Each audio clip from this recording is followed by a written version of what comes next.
Most role-playing games punish failure by taking away your hit points. Maybe you lose a resource, maybe the game master introduces a complication. But Chaos Wood does something I haven't seen quite like this. The world begins to corrupt the actual dice that define your character. Fail a roll, stress builds.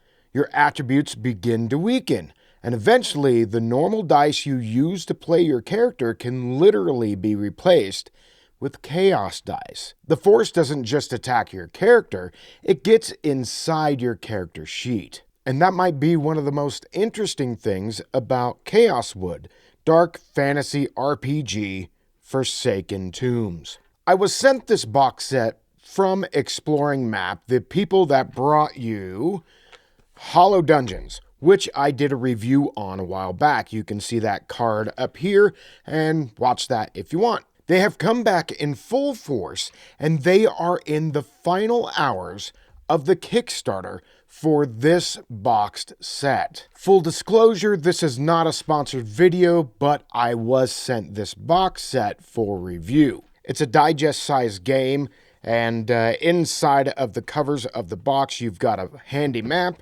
as well as some tables.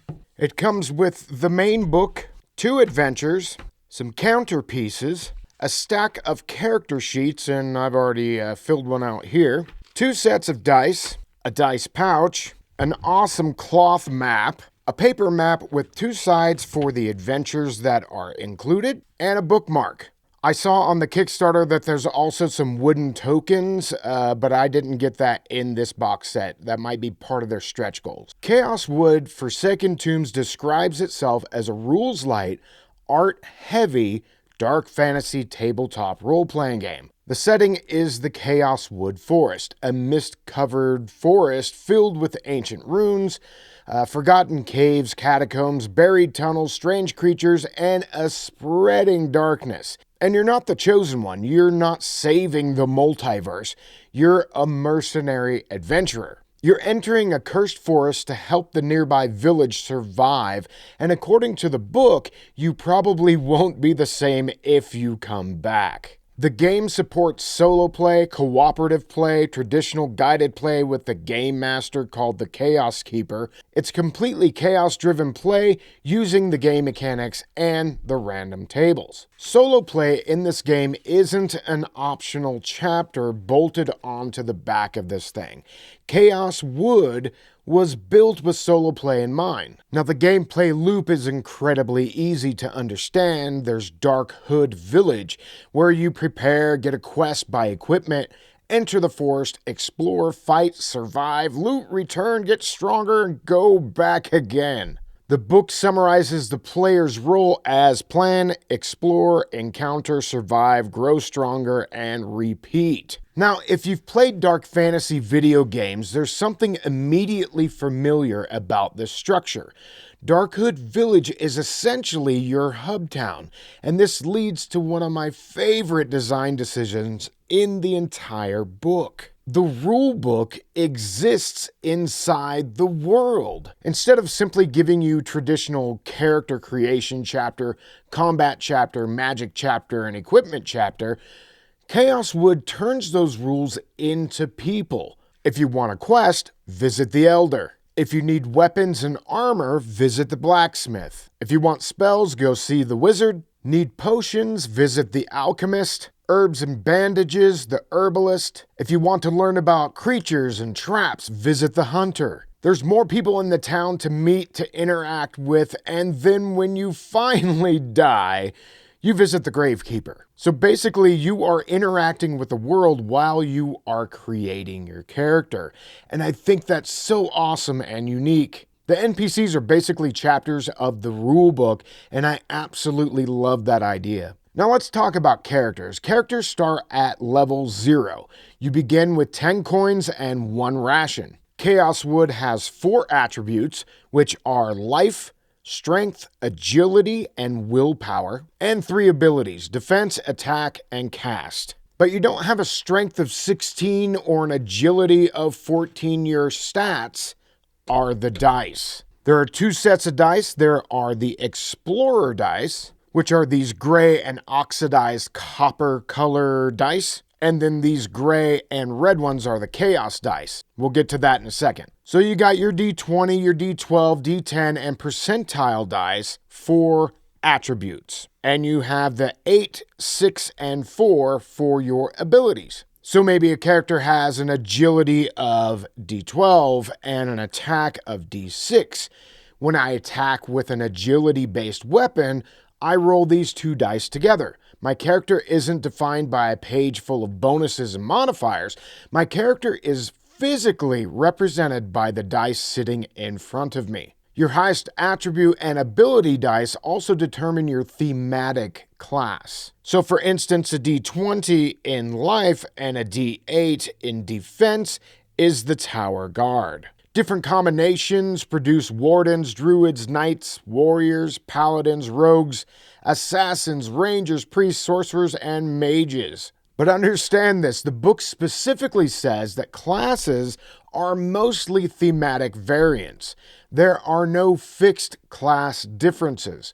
Characters are primarily differentiated by their weapons, spells, and the items they carry. Now that's a design philosophy I can get behind. Now the basic rules are simple. For normal challenges, roll the appropriate attribute die. You need to roll equal or higher than the challenge difficulty. Easy is 5, medium is 10, and hard is 15. If you fail, stress builds up. Now combat and other challenges are slightly different. You roll your attribute and ability dice together. For instance, life plus defense, I have a D12 and a D6. I'll roll those. And I've got a 2 and a 2. So you need to meet or beat. So this is a success. If my attribute die is underneath my ability die, then I have failed. If you fail, then stress builds up, and you're going to hear those 3 words a lot. Stress builds up, because stress is where chaos wood becomes chaos wood. Combat is extremely streamlined. Characters attack first unless ambushed. Enemies generally act last, and you get 1 combat action on your turn. So you can attack, cast a spell, flee, push, intimidate, or use an item. You can also defend when you're attacked, which doesn't count as an action. To attack, you need a weapon in your hand, not buried somewhere in your inventory. Drawing a weapon doesn't take a turn, but changing the weapon in your hand during combat does. That's a tiny rule, but a really good rule, because suddenly what you're actually holding is, well, important. And the old adage goes, don't be caught with your in your hand, so don't do that in this game. So I'm going to use my character that I have here. If I'm rolling an attack like with a sword, I'm going to roll my strength along with my attack. Those happen to be my highest die denomination, so a D20 and a D8. So my odds are pretty good here. An 18 and a 6. Now your attack die roll, not this ability die, is your damage that you inflict, minus the enemy's defense. Now for you as a PC, when you're attacked, you roll your life plus defense. Mine happens to be 12 and 6. So I'll roll those. 1 and 6. Ouch. If I was successful, I would reduce incoming damage by that defense value right here. And defending doesn't use your turn. In this case, I would not absorb any of that damage. But you can also choose not to defend. Why would you do that? Because if you roll defense and fail, stress builds up. So Chaos Wood gives you this nasty little choice. Take the damage or roll the dice and risk chaos. I really like that. Fleeing, pushing enemies, and intimidating them all use the same simple roll against an opposing die philosophy. I personally am an opposed die roll fanatic, so this really resonates with me. Do you like opposed dice rolls, or are you all about the static numbers? Let me know in the comments. So what's great about this is that there's no massive combat subsystem, and I can get behind that. It's rules light and to the point. Now we get to the heart of the game. All failures lead to chaos. That's the book's language. So when you fail a roll, stress builds up. First, decrease the attribute used for that action by 1. Then comes fate. So if you can see right here on my strength, I have a D20, but I have my current amount, which is equal to the die maximum result, which is a 20. So this 20 on a failure becomes a 19. So you decrease the current attribute used for the action die by 1. Then comes fate. So take your current attribute die, let's say it's the D12, and so you have the Explorer die and the Chaos die, and you're going to throw it into this bag. You're going to shake that up, and you're going to draw one out randomly. This happens to be the Chaos die. If I were to draw the Explorer die, I would continue using that normal die. If I draw the Chaos die, which I did in this case, the Chaos die becomes your attribute die, and your Chaos meter increases, and it's on your character sheet right here. Chaos dice create penalty rolls. Here's how. Let's say my current attribute is a 10, but I'm rolling a Chaos die D12. If I roll an 11, I fail. If I roll a 12, I fail because I rolled higher than my character's current attribute value. Now, it sounds like a lot, but when you start to play, it is so simple. The die hasn't simply become a negative die or a disadvantage. The corruption die becomes more dangerous as your character weakens, and you can have multiple attributes linked to Chaos dice at the same time. Then there's the Chaos meter, 10 spaces. Once 5 spaces are filled, after that, all current attributes are reduced by 1.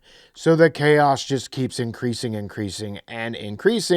every time you fail. Your attributes continue to weaken, and eventually, if your current attribute falls below your ability die required for an action, you lose access to that action. You might literally become too corrupted to effectively use your weapon. This shows madness, the darkness creeping in, you freezing due to fear, and a host of other narrative things that can be inserted. This is brilliant. The Chaos Wood Force isn't just a setting, it is mechanically dismantling your character. Magic uses the same sort of engine. You need available spell points, choose a spell within your available tier, roll willpower plus cast. Success means the spell works, failure means, you guessed it, stress builds up. The game also puts a lot of emphasis on gear and survival. There's weapons and armor and ores and scrolls, wands, potions, herbs, cursed items, and extensive loot tables at the back of the book.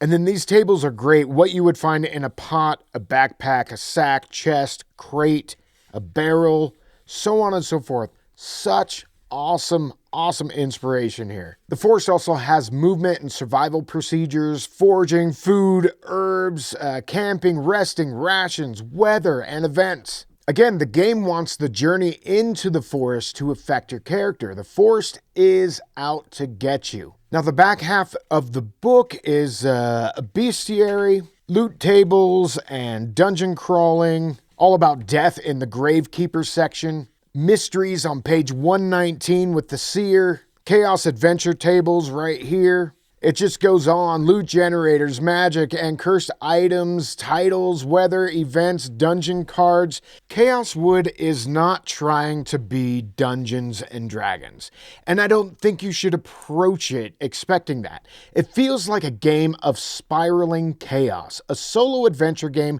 that can be played cooperatively or with the game master. And the visual design reinforces the dark fantasy and chaos of it all. The maps, the tokens, the chaos pouch, the 2 sets of dice, the character sheet, the village, all of it. Amazing. Now, I do think that the book layout might take some adjustment because the rules are presented through the world and its NPCs. Finding a specific rule isn't always as immediately intuitive as opening a traditional combat or magic chapter. But that's easily overcome after a read-through. But the actual rules, they're incredibly simple, and the Chaos engine is the standout because Chaos Wood understands something I talk about constantly. A great setting shouldn't just be something the game master describes. The world should affect the game. And in Chaos Wood, the Force can literally replace the dice that define your character. There's a Kickstarter link down below. These are the final hours. If you see this later, then you may be SOL, so get over there quick. I'd like to thank my Patreon supporters for making this video possible. Without you, none of this happens, so thank you so much. Sign up for the Samhain Veil newsletter. That's my own campaign setting that I'm developing for Old School Essentials. All right, everyone. Thanks for stopping by Agranak Studios today. We'll see you on the next one. Later.